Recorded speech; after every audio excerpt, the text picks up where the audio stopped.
제8부 31. 바로 그날 롱비치의 저택 앞에는 두 대의 리무진이 대기하고 있었다.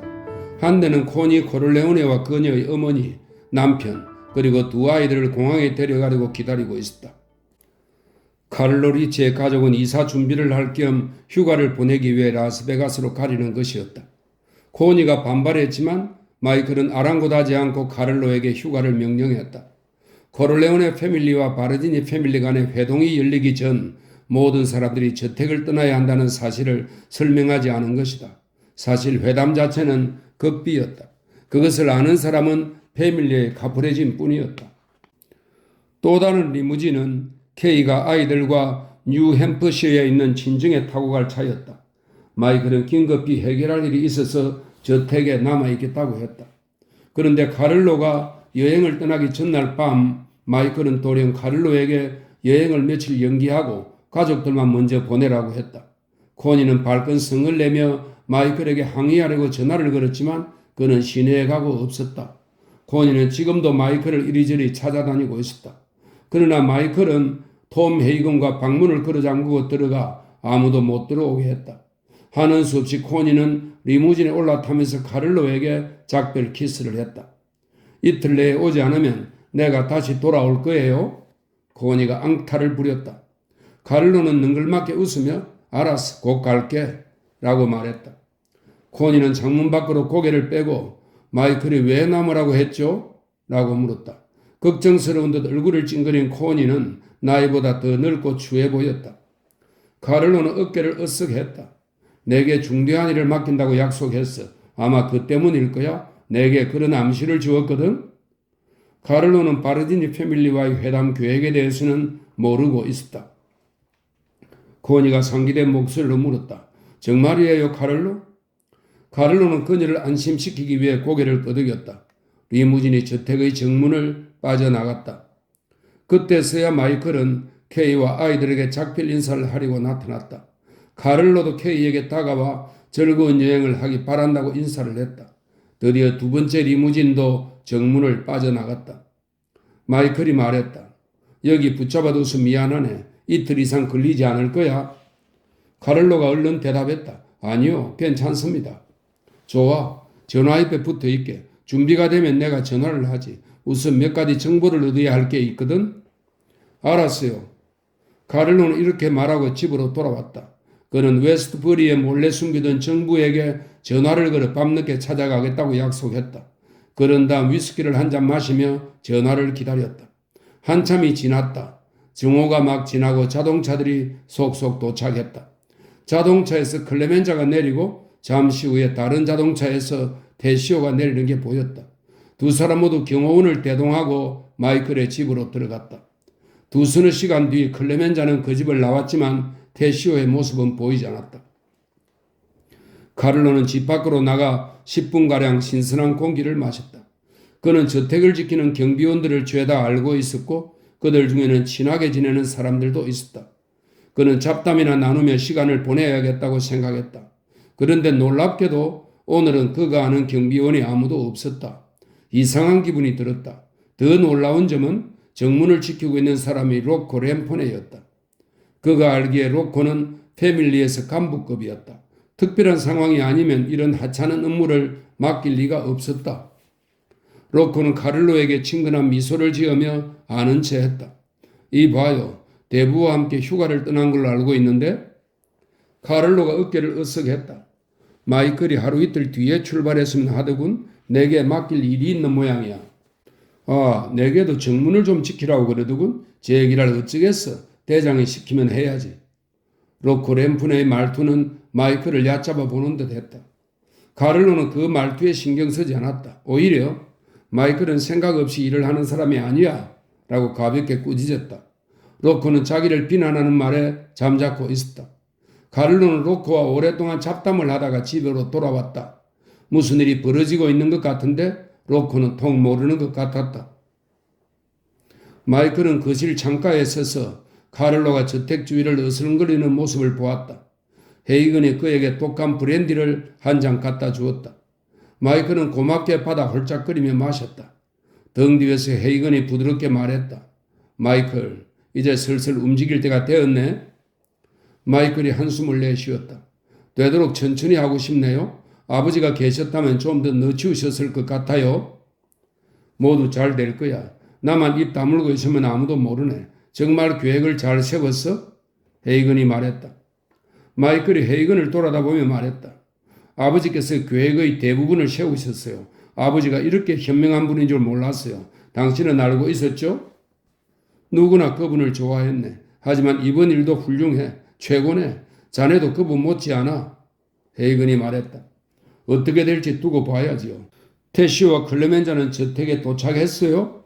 마이클이 물었다. 헤이건이 고개를 끄덕였다. 마이클은 술잔에 브랜디를 비웠다. 클레멘자 좀 내게 보내주세요. 개인적으로 지시할 게 있어요. 테시오는 말고요. 테시오에게는 30분쯤 뒤에 바르지니를 만나러 갈 준비를 하라고만 말하세요. 뒷일은 클레멘자의 부하들이 알아서 할 거예요. 헤이건이 무언가 아쉬운 듯 말했다. 테시오를 살릴 수 있는 방법은 없겠지? 없습니다. 마이클이 말했다. 버팔로시 북부의 어느 길가에 장사가 잘 되는 작은 피자 가게가 있었다. 점심시간이 지나 손님이 많이 빠지자 가게 주인은 진열장에 남아있던 피자를 둥근 양철 쟁반에 담아 벽돌로 만든 커다란 오븐에 넣었다. 치즈는 아직 녹지 않은 상태였다. 그가 가게 밖에서도 피자를 살 수 있게 만들어 놓은 카운터로 돌아왔을 때 마침 젊지만 험악하게 생긴 사내가 밖에 서 있었다. 피자 한 조각 주세요. 그가 말했다. 피자 가게 주인은 나무 주걱으로 차가운 피자 한 조각을 떠서 뜨겁게 데워놓은 오븐 속에 넣었다. 손님은 밖에서 기다리지 않고 가게 문을 열고 들어왔다. 가게 안은 텅 비어 있었다. 가게 주인은 오븐을 열고 뜨거운 피자 조각을 종이 접시 위에 올려놓았다. 그러나 손님은 값을 치르지 않고 주인을 빤히 쳐다보았다.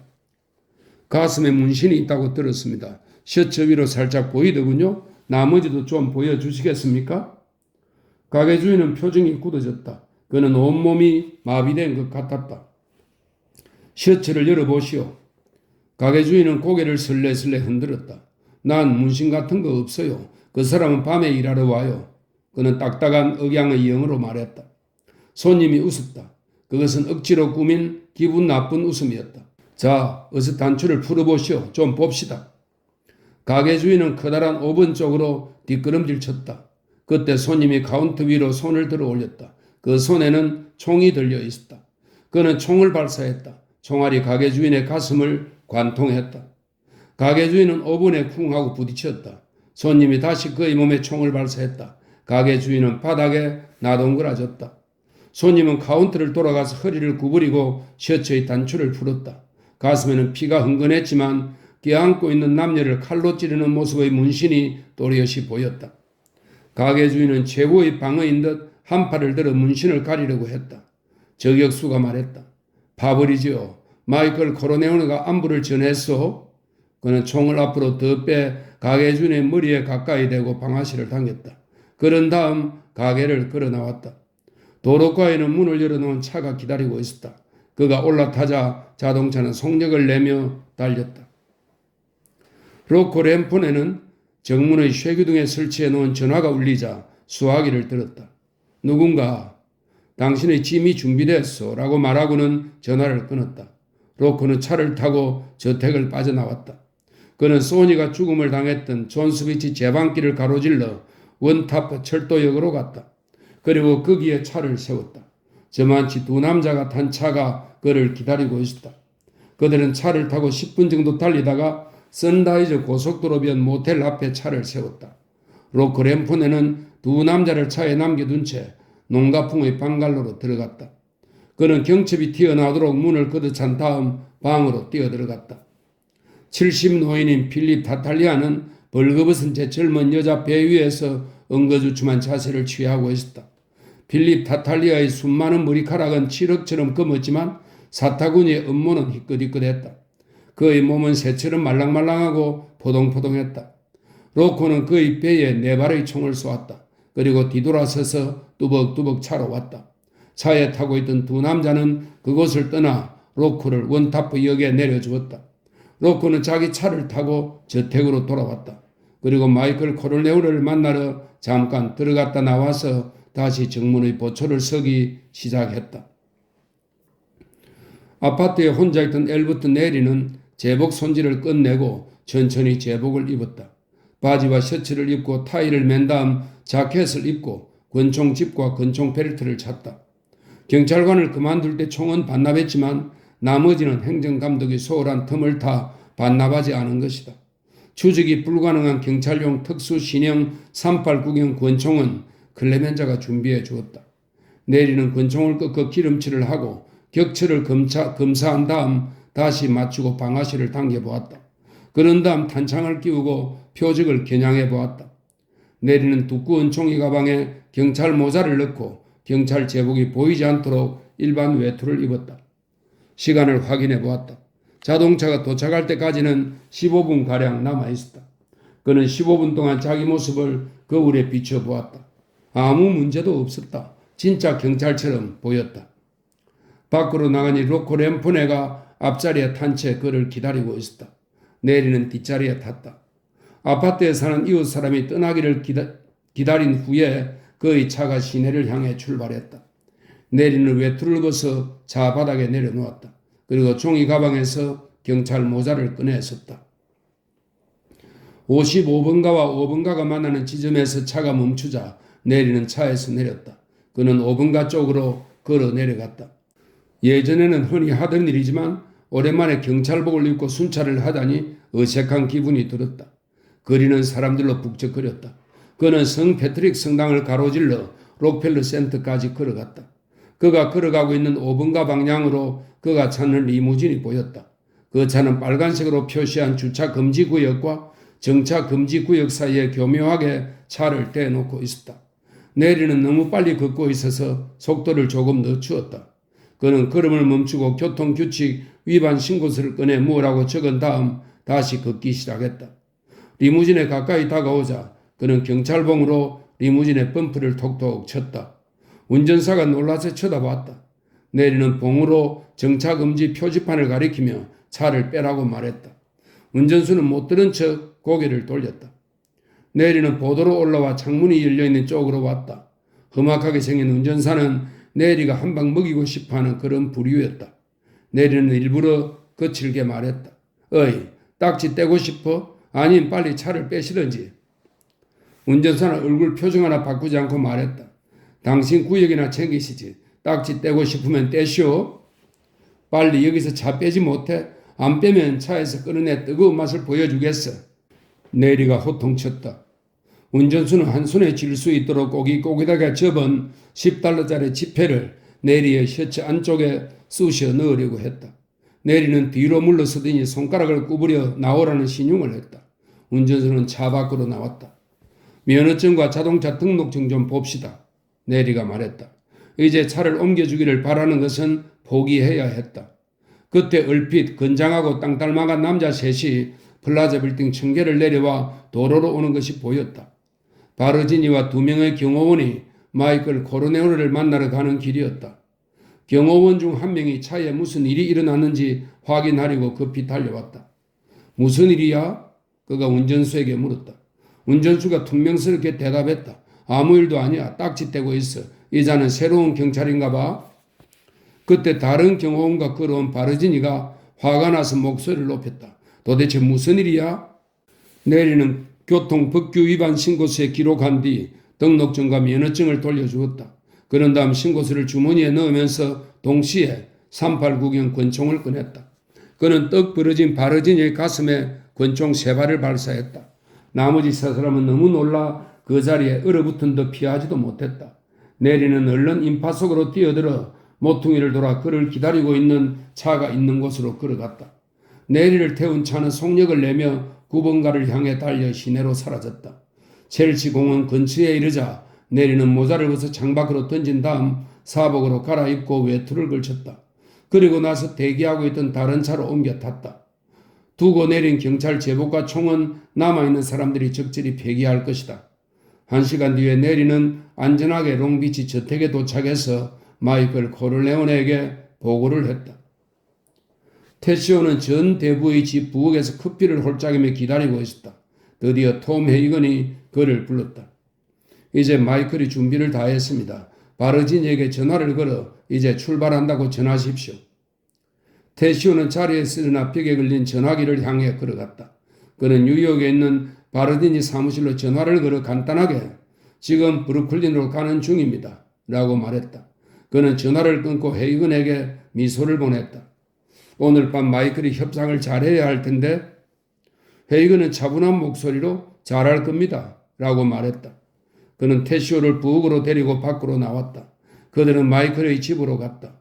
그런데 문 앞에 서 있던 경호원 한 명이 그들을 불러 세우더니 보스께서 다른 차로 가실 테니 두 분은 먼저 출발하시랍니다. 라고 말했다.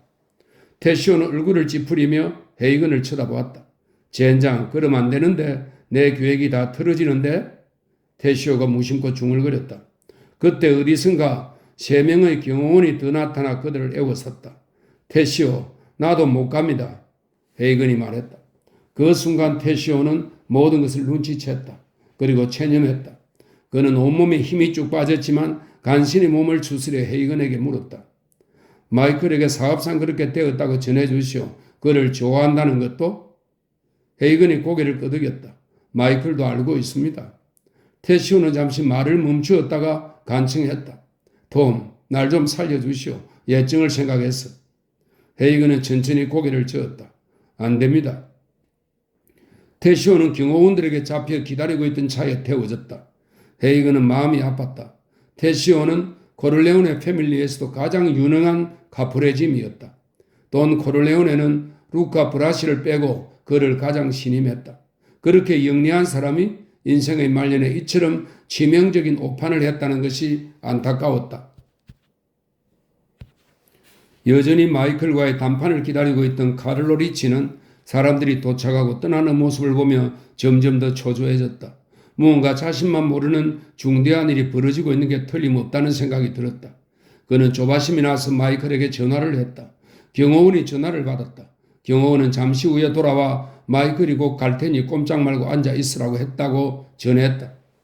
카를로는 다시 정부에게 전화를 걸어 저녁 늦게라도 틀림없이 갈 테니 함께 밤을 보내자고 말했다. 마이클이 곧 온다고 했으니 무슨 일인지는 모르지만 한두 시간 넘게 걸리지는 않을 것이다. 그런 뒤 40분 정도면 웨스트버리까지 도착할 수 있을 것이다. 그렇게 생각한 카를로는 정부가 화내지 않도록 달콤한 말로 달래며 약속을 했다. 그는 전화를 끊고 나서 나중에 시간을 아끼기 위해 미리 외출복으로 갈아입었다. 그가 막 셔츠에 팔을 넣으려 하는데 노크 소리가 들렸다. 카를로는 마이클이 자기를 부르는 전화를 걸었는데 통화 중이어서 사람을 보냈을 거라고 생각했다. 카를로는 문을 열었다. 그는 순간 등줄기가 오싹하면서 온몸에 힘이 빠졌다. 문 앞에 서 있는 사람은 바로 마이클 코를레오네였다. 그가 꿈에서 자주 보았던 바로 그 죽음의 얼굴이었다. 마이클 코를레오네의 뒤에는 헤이건과 로코 램포네가 서 있었다. 그들은 마지못해 친구에게 나쁜 소식을 전하러 온 것처럼 표정이 무거웠다. 세 사람이 안으로 들어왔다. 카를로 리치는 그들을 거실로 안내했다. 충격이 조금 가라앉자 그는 자기가 괜한 일로 잠깐 신경마비를 일으킨 것뿐이라고 생각했다. 그런데 그 뒤 마이클의 말을 듣는 순간 카를로는 진짜 한 대 맞은 듯 온몸이 마비되고 속이 메스꺼렸다. 이제 소니의 죽음에 대해 대답해 주시오. 마이클이 말했다. 카를로는 무슨 말인지 모른 척하며 대답하지 않았다. 헤이건과 램포네는 좌우 양쪽 벽으로 갈라져서 서 있었다. 카를로와 마이클은 서로 마주 보았다. 당신이 바르디니 사람들한테 소니의 행방을 알려주었지. 내 누이와는 거짓 부부싸움을 했고 바르디니 녀석들이 당신 보고 코를레오네를 속이라고 하던가? 카를로 리치는 체면이고 자존심이고 생각할 것도 없이 벌벌 떨며 말했다. 난 결백해요. 정말이에요. 내 자식들의 목숨을 걸고 맹세합니다. 난 결백해요. 마이클. 나한테 이러지 말아요. 마이클. 제발 나 좀 살려줘요. 마이클이 침착하게 말했다. 바르지니는 죽었어. 필립 타탈리아도 마찬가지고. 난 오늘 밤 우리 패밀리의 빚을 모두 갚아줄 거요. 그러니 내게 결백하다는 따위의 말은 하지 마시오. 당신의 죄를 솔직히 인정하는 게 좋을 거야. 헤이건과 램포네는 놀란 표정으로 마이클을 쳐다보았다. 그들은 마이클이 자기 아버지처럼 때리면 멀었다고 생각했다. 이 배신자가 무엇하러 죄를 인정하겠는가? 그의 죄는 이미 상당 부분 증명이 되었다. 대답은 들어보지 않아도 뻔하다. 마이클은 아직도 자신의 행동이 옳다고 확신하지 못하고 있었다. 자신이 공정하지 않을까봐 두려워하고 있으며 칼로리치의 자백으로 일말의 불확실성이 사라지기를 바라고 있었다. 카를로는 여전히 대답하지 않았다. 마이클은 더욱 부드러운 목소리로 물었다. 두려워할 것도 없소. 나라고 누이를 과부 만들고 싶겠소? 내 조카들을 아버지 없는 애들로 만들고 싶겠소? 난 당신 아이들의 대부이기도 하오. 내가 벌을 준다고 해봤자 당신 우리 패밀리에서 일하지 못하게 하는 것뿐이요. 당신을 비행기에 태워 아내와 아이들이 있는 라스베가스로 보내고 거기에서 살게 할 작정이요. 코니에게 매달 생활비도 보낼 거요. 그게 전부요. 하지만 계속해서 결백을 주장하지는 마시오. 내 판단을 모욕하지 말고 나를 화나게 하지 말란 말이오. 누가 당신에게 접근했어? 타탈리아? 바르지니? 목숨만 건질 수 있기를 간절히 바라던 카를로리치는 죽이지 않겠다는 달콤한 말에 안도하며 중얼중얼 입을 열었다. 바르지니? 좋소 좋아. 마이클은 부드럽게 말했다. 그는 오른손으로 신호를 보냈다. 이제 떠나시오. 공항까지 데려다 줄 자동차가 대기하고 있을 거요. 카를로가 먼저 밖으로 나왔고 이어서 세 사람이 그의 뒤를 바짝 따라왔다. 밤 시간이어서 저택은 평소와 다름없이 가로등이 후원히 켜져 있었다. 차가 한 대 다가왔다. 카를로는 그게 자기를 태워줄 차라는 것은 알았지만 운전수는 누구인지 알 수 없었다. 차 뒷좌석에 누군가 앉아 있었지만 귀퉁이에 있어서 잘 보이지 않았다. 램포네가 앞문을 열며 카를로에게 타라고 했다. 내가 코니에게 연락해서 당신이 지금 출발했다고 전해주겠소. 마이클이 말했다. 카를로는 차에 올라탔다. 그의 실크 셔츠는 땀에 젖어 있었다. 자동차는 곧장 정문을 향해 미끄러져 나갔다. 카를로가 뒤에 누가 앉아 있나 보려고 고개를 돌렸다. 그 순간 클레멘자는 여자애들이 고양이 목에 리본을 걸듯이 날렵하고 솜씨 좋게 칼로리치의 목에 밧줄을 걸었다. 클레멘자가 밧줄을 세게 조르자 매끄러운 밧줄이 카를로의 피부를 파고들었다. 카를로는 마치 낚싯줄에 걸린 물고기처럼 위로 튀어올랐다. 클레멘자는 카를로의 목이 축 늘어질 때까지 목을 졸랐다. 갑자기 차 안에 역한 냄새가 풍겼다. 죽음이 가까워지자 관략근이 느슨해지면서 몸속의 배설물이 쏟아져 나온 것이다. 클레멘자는 확실히 죽이기 위해 몇 분 더 목을 조른 다음 밧줄을 풀더니 주머니에 넣었다. 그는 의자에 앉았고 카를로는 차문에 부딪히며 밑으로 굴러떨어졌다. 클레멘자는 잠깐 동안 창문을 내려 악취가 밖으로 나가게 했다. 코를레오네 패밀리는 완벽한 승리를 거두었다. 24시간 동안 클레멘자와 램포네는 자기 대원들을 풀어 코를레오네 제국의 침입자들을 응징했다. 네리는 테시오의 부대를 지휘했다. 바르디니 패밀리의 막권 영업자들은 사업을 못하게 되었고 핵심 간부 2명은 멀베리가의 이탈리아 식당에서 식사를 하다가 총에 맞아 죽었다. 속보 경마계의 악덕 사기꾼 1명은 경마에서 이겨서 집으로 돌아오던 중에 살해되었다. 부두에서 활약하던 큰손 고리대금 업자 2은 사라졌다가 한 달 뒤 뉴저지의 유곽에서 발견되었다. 이런 무차별적인 공격으로 마이클 코르레오네는 명성을 쌓았고 뉴욕에서 코르레오네 패밀리의 우월적인 지위를 되찾았다. 그는 타고난 전략뿐만 아니라 바르지니와 타탈리아 패밀리의 핵심 카프레지임들의 굴복을 받아내므로써 존경을 한몸에 받게 되었다. 그 여동생 코니가 히스테리 증상을 보인 것만 빼면 마이클 코를레오네의 완벽한 승리였을 것이다. 코니는 아이들을 라스베가스에 두고 어머니와 집으로 돌아왔다. 그녀는 리무진을 타고 집으로 돌아오기 전까지는 과부가 된 슬픔을 억누르려고 애썼다. 그러나 집에 도착하자 어머니의 만류도 뿌리치고 마이클의 집으로 뛰어들어갔다. 그녀는 문을 박차고 들어가 마이클과 케이가 있는 거실로 들어갔다. 케이는 코니에게 다가가 어깨를 감싸주면서 위로해 주려고 했다.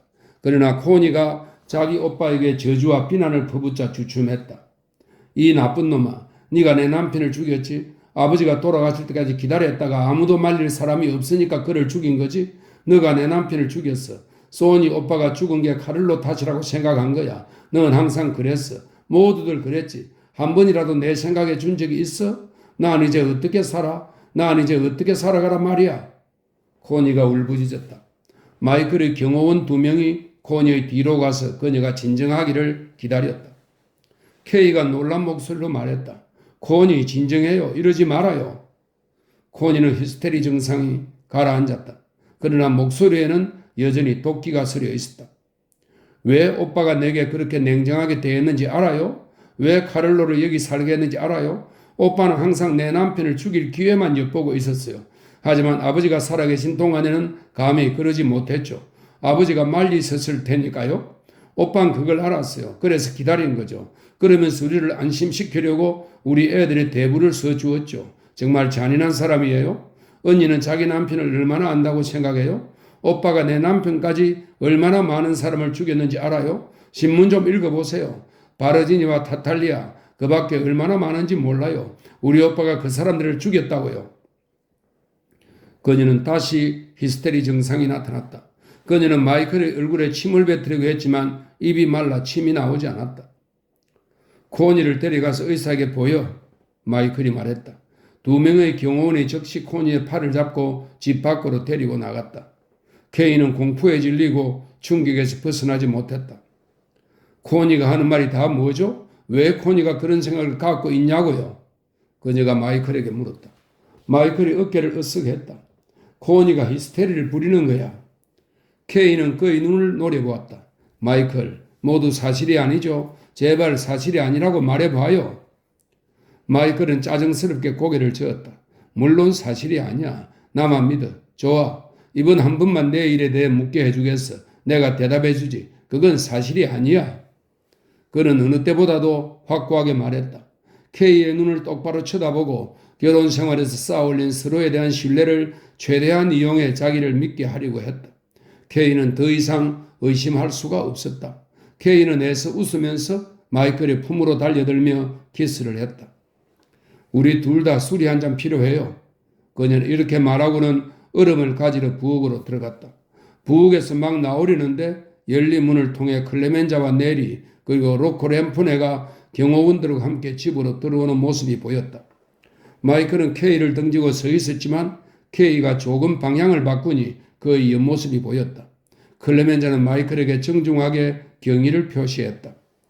돈 마이클, 클레멘자가 말했다. 케이는 마이클이 그들에게 어떤 태도로 나오는지 주시했다. 마이클은 하늘로부터 동료들의 생사를 좌우하는 권리를 받았던 고대 로마 황제들의 조각상을 연상시켰다. 한 손으로 뒷짐을 지고 얼굴에는 냉혹한 자부심을 내뿜고 체중을 한쪽 발끝에 싣고 당당하게 서 있는 모습이 보였다. 그 앞에는 카프레짐들이 서 있었다. 순간 케이는 코니가 말했던 것이 모두 사실이었음을 알 수 있었다. 케이는 부엌으로 되돌아가 울음을 터뜨렸다.